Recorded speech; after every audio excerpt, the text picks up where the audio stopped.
Prime Minister Narendra Modi has stressed the need to make a developed India that is self-reliant and everyone has equal rights to fulfill their dreams.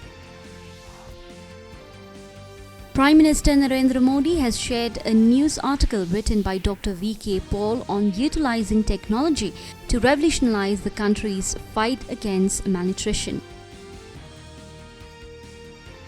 Manipur Chief Minister N. Biren Singh has said that the ethnic violence in Manipur has been staged by terrorists from across the border, comprising with the extremist group based in the state.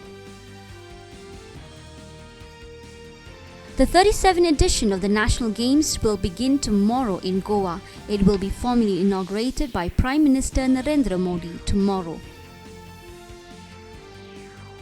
India has secured 39 medals so far, including 10 gold, 12 silver and 17 bronze at the ongoing Asian Para Games in Hangzhou, China.